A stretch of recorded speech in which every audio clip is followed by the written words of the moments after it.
फहाशी फैल रही है, बेहयाइयां फैल रही हैं, तो उसकी सबसे बड़ी वजह यह है कि आज का इंसान शैतान की आवाज पर तो लब्बैक कहता है, कुदरत की आवाज पर लब्बैक कहने को तैयार नहीं है।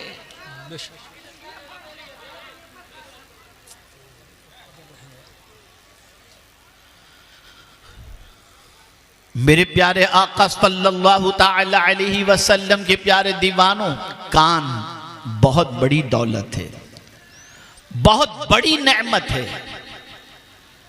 मेरे प्यारे आका सल्लल्लाहु ताला अलैहि वसल्लम के प्यारे दीवानों, इंसान ही नहीं जिनके ऊपर भी कलेमात के सुनने का असर होता है।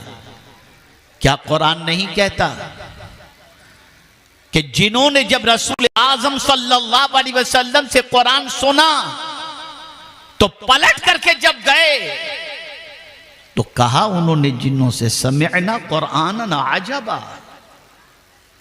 हमने एक अजीब कुरान सुना है। और यही कुरान सुनना उनके लिए ईमान लाने का जरिया बन गया। वाह, बेशक ये कान कुरान सुनने के लिए हैं, बेशक। और आज अगर पूरी दुनिया में गाने और म्यूजिक को आम किया जा रहा है तो वही दौरे जाहिलियत की सिस्टम को राइज किया जा रहा है, उसे फिर से जिंदा किया जा रहा है कि कहीं से भी किसी तरह से भी अब किसी के कान में कुरान की आवाज न पहुंचे।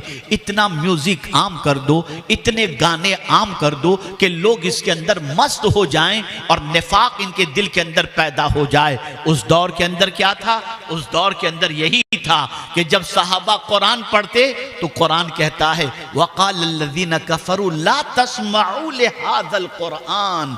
उस मौके पर काफिर कहा करते थे कुरान मत सुनो, और जब कुरान पढ़ा जाए वल्गौ फीही लअल्लकुम तग़लिबून। आप अंदाजा लगाइए, जब कुरान की तिलावत उस जमाने में होती तो कुफ्फार शोर मचाते थे ताकि कुरान की आवाज इंसान के दिमाग के अंदर, इंसान के कानों में न पहुंचे।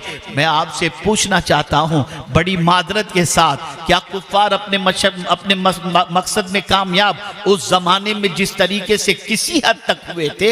100% तो नहीं हुए थे, लेकिन आज हो चुके हैं। आज तो हाल ये है, जो कुरान सुकून देने के लिए आया उसी कुरान को सुनकर मुसलमान बेचैन हो रहा है। अल्लाह अल्लाह अल्लाह। जिस कुरान को सुनकर इंसान की जिंदगी में इनकलाब आना चाहिए, उसी कुरान का सुनना मुसलमानों पर अब माअज़ल्लाह बोझ बन गया। अल्लाह।